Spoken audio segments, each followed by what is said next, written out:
নমস্কাৰ।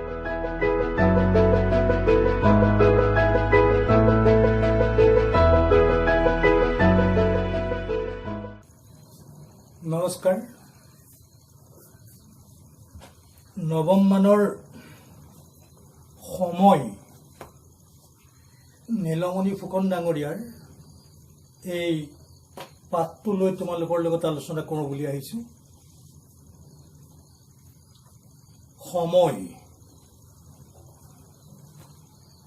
সময়ৰ ওপৰত নীলমণি ফুকনদেৱে বৰ দৰকাৰী প্ৰয়োজনীয় কথা কেইটামান আলোচনা কৰি পাঠটো যুগুত কৰিছে।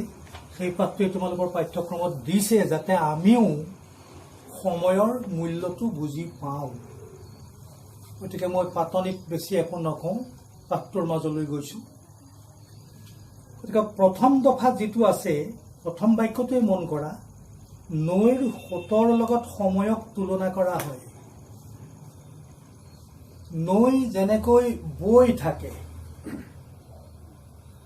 নৈখন দেখি আছো কিন্তু একেখিনি পানীকে আমি দেখি থকা নাই, গৈ আছে। সময়ো তেনেকে গৈ আছে। এই যে ভিডিঅ'টো আৰম্ভ কৰিলোঁ, আৰম্ভ কৰাৰ পৰা এতিয়ালৈকে সময় নাই, গ'ল, অতীত হৈ গ'ল। সময়ৰ সোঁত গৈ আছে নৈৰ পানীৰ দৰে।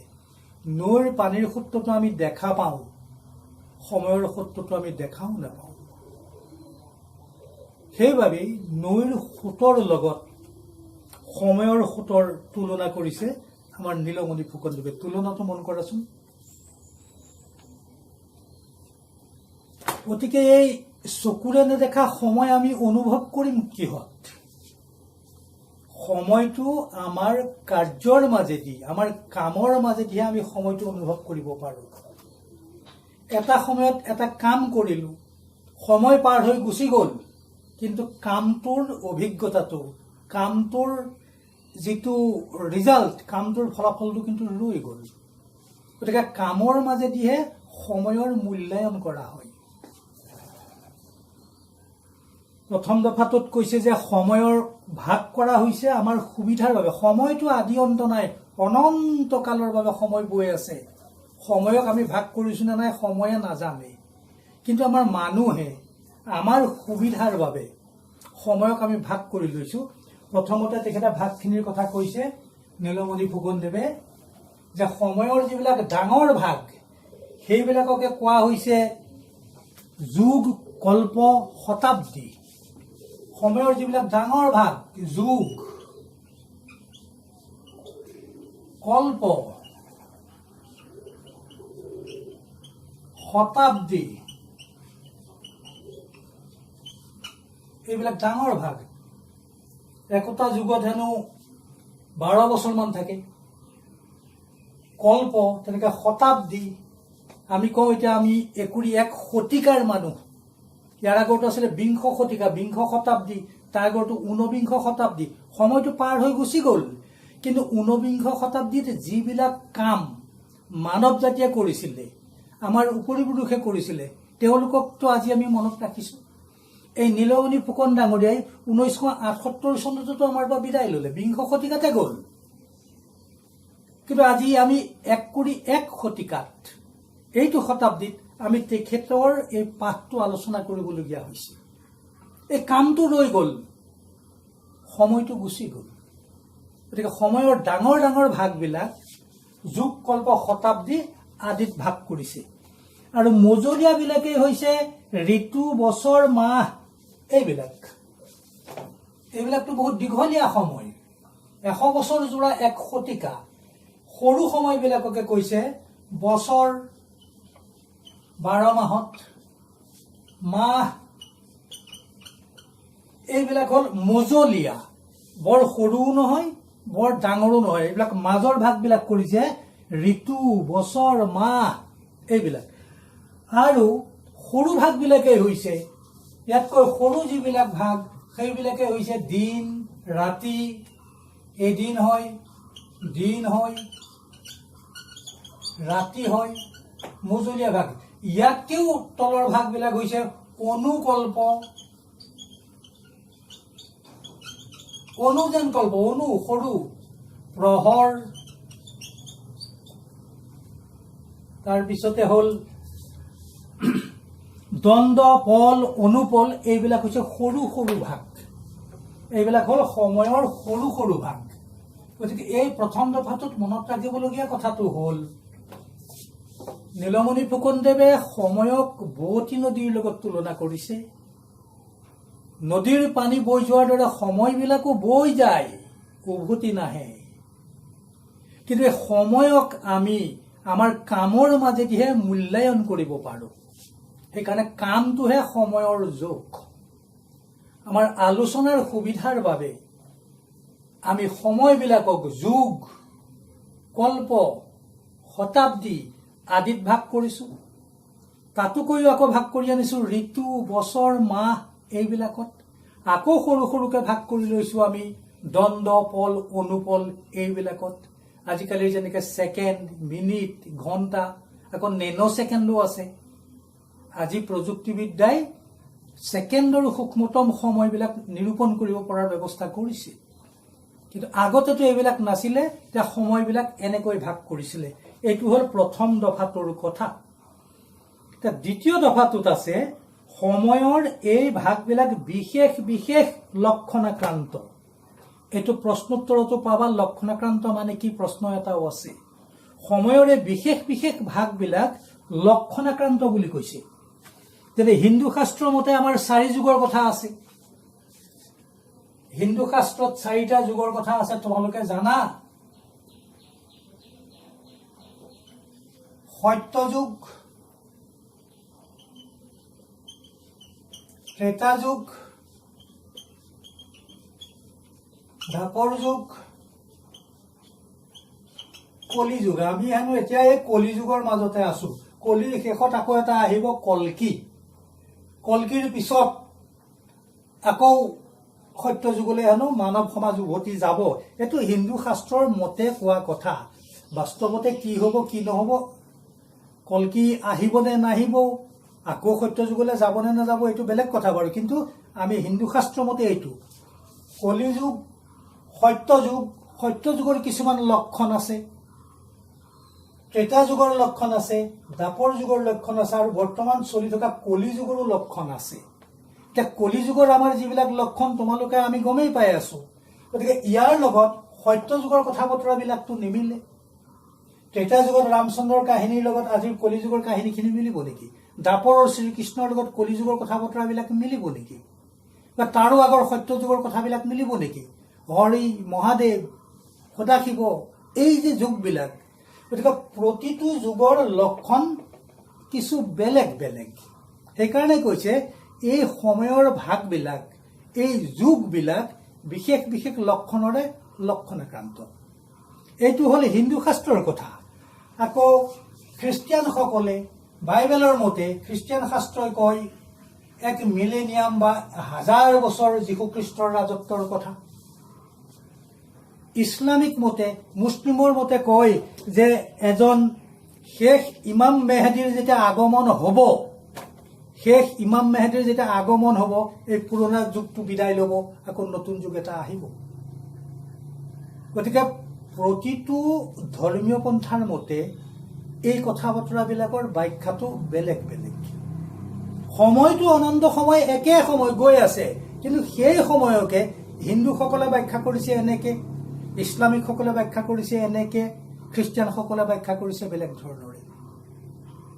কথাটো হ'ল, এই দফাটোত কোৱা কথাটো হ'ল যে প্ৰতিটো যুগৰ যি ভাগ কৰিছো এইবিলাকৰ লক্ষণ বেলেগ বেলেগ। গতিকে বিশেষ বিশেষ লক্ষণাক্ৰান্ত বুলি কৈছে এইটো দ্বিতীয় দফাটোত। আৰু সময় ঘূৰে কেনেকে বুলি কৈছে যে এই যুগবিলাকৰ যেতিয়া পৰিৱৰ্তন হ'ব, সময়ত যদি আমি এটা বৃত্ত বুলি ধৰি লওঁ,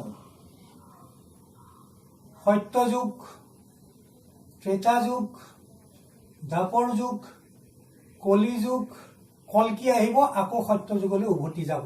এই য'ৰ পৰা আমি আৰম্ভ কৰিছিলো, বিশেষ ঘটনাক্ৰমৰ মাজেদি সময় আগুৱাই গৈ আছে, গৈ গৈ আমি আকৌ আগৰ এই সত্য যুগে পাম বুলি কোৱা গৈছে।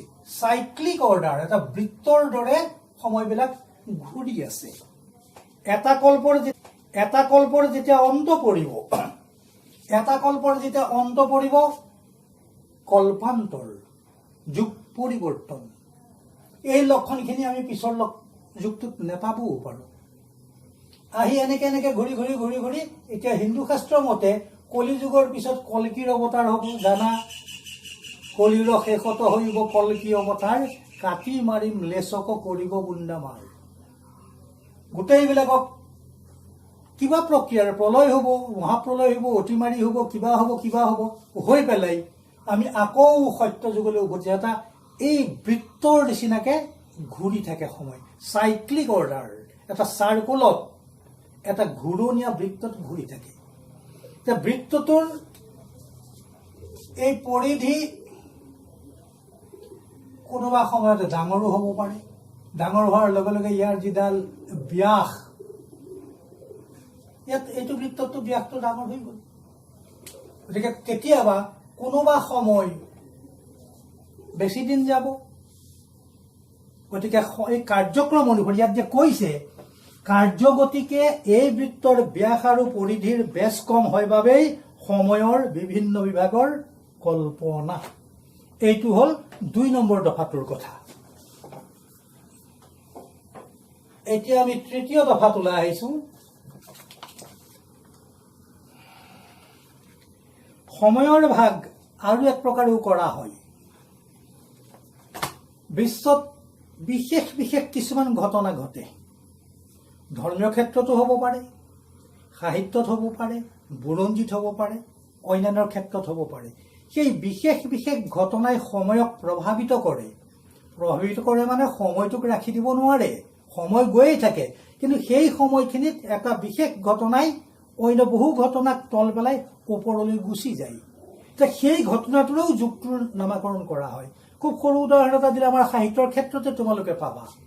বেজবৰুৱা যুগ, লক্ষ্মীনাথ বেজবৰুৱাই অন্যান্য বহুখিনি ঘটনাক তল পেলাই নিজৰ কাম কাজেৰে ওপৰলৈ গুচি গ'ল। সাহিত্যত আমি এটা বেজবৰুৱা যুগ বুলি যুগ পাওঁ।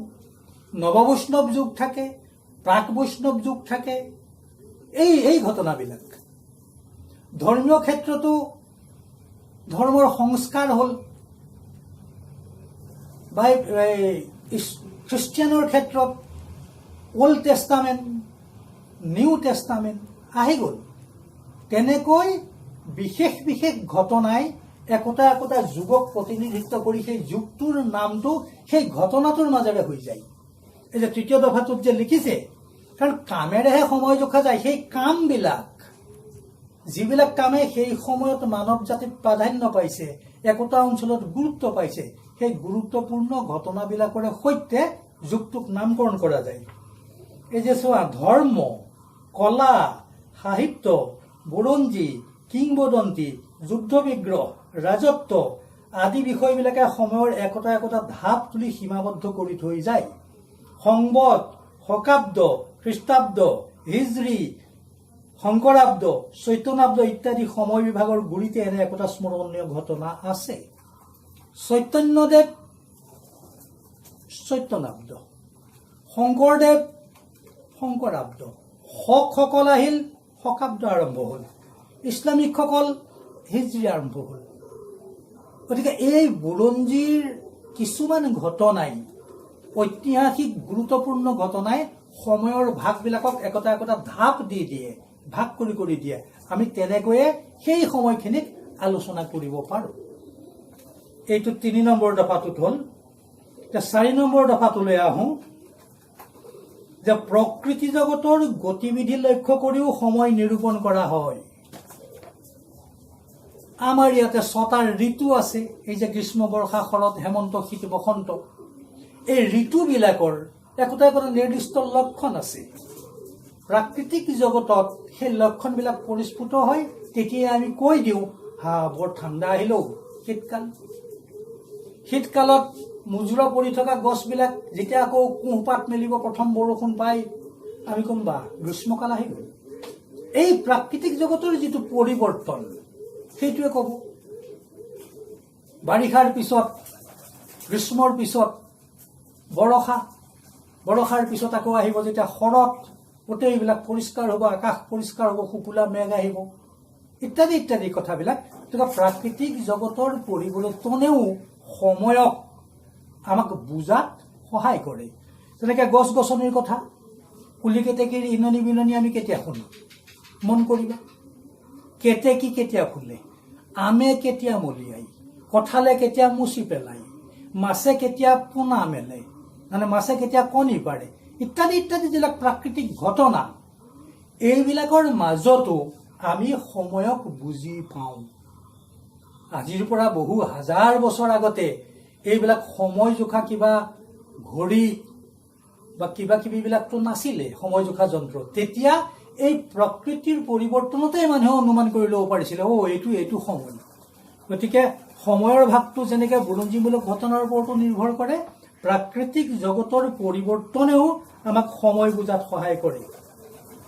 এই যেনে পদুম ফুলপাহ ৰাতিপুৱা মুকলি হয় আৰু সন্ধিয়া জাপ গৈ সূৰ্য উদয় আৰু অস্ত হোৱা সময়ছোৱা দেখুৱাই দিয়ে। বেলি ফুলৰ কথা কৈছে, বেলিৰ লগে লগে দিশ পৰিৱৰ্তন কৰি যায়। আমে মলিয়ালে, ধান পকিলে, বাঁহ গছে গাজ, এই বাঁহৰ গাজ মেলাৰ সময় এতিয়া আহিছে, বাৰিষা। দেখিবা এতিয়াতো গাজ খোৱাৰ সময়, গাজ মেলিলে আমি জানো বাৰিষা আহি গৈছে, ইত্যাদি ইত্যাদি কথাবিলাক যে প্ৰাকৃতিক জগতৰ পৰিৱৰ্তনৰ লগতো এইটোৰ সম্পৰ্ক আছে। আৰু জীৱ জন্তুৰ আচৰণতো সময় নিৰূপণ কৰিব পাৰি। গৰু ছাগলী এওঁলোকৰ আচৰণৰ মাজতো আমি পাৰোঁ। গৰুৱে যেতিয়া হেম্বেলিয়াই, অলপ আন্ধাৰ হ'লে গৰুৱে হেম্বেলিয়াই পথাৰত, মন কৰিবাচোন, তাৰ মানে গধূলি হ'ল, আহিবৰ হ'ল। গতিকে গৰুৰ মাতৰ লগত কুকুৰা চৰাইয়ে ডাক দিলে ৰাতিপুৱাবৰ হ'ল, পাৰই ৰুণ দিব, ৰাতিপুৱাবলৈ বেছি সময় আৰু নাই। এই যে চৰাই চিৰিকটি জীৱ জন্তুবিলাকৰ যিটো আচৰণ, তাৰ মাজতো আমি সময় বুজি পাওঁ। এই কথাটো চতুৰ্থ দফাটোত কৈছে যে কেঁকোৰা গাঁতত সোমালে, শামুকে পথাৰত দেখা দিলে, বালিমাহী চৰাই ওলালে, কুলি কেতেকীয়ে মাতিলে, মাছে কণী পাৰিলে, চৰাইয়ে কুটা কঢ়িয়ালে, ভেকুলীয়ে তোৰ তোৰালে, একো একোটা ঋতুৰ গম পোৱা যায়। গতিকে ঋতুবিলাকৰ আগলি বতৰা আমাক জীৱ জন্তুবিলাকেও দিব পাৰে। খালি আমি অধ্যয়ন কৰিব জানিব লাগিব। আমি কেৱল কিতাপৰ জ্ঞানখিনিকে লৈ থাকি প্ৰকৃতিৰ এই বহল যিখন মুকলি কিতাপ, পৃষ্ঠাবিলাক মেলি থোৱা আছে, আমি পঢ়িলেই হ'ল, মন দি সূক্ষ্মভাৱে অধ্যয়ন কৰিলেই আমি গম পাম এতিয়া কি সময়। গতিকে আজি এইটো দফালৈকে আলোচনা কৰিলোঁ। ইয়াৰ পিছৰ দফা আমি আকৌ পিছত আলোচনা কৰিম।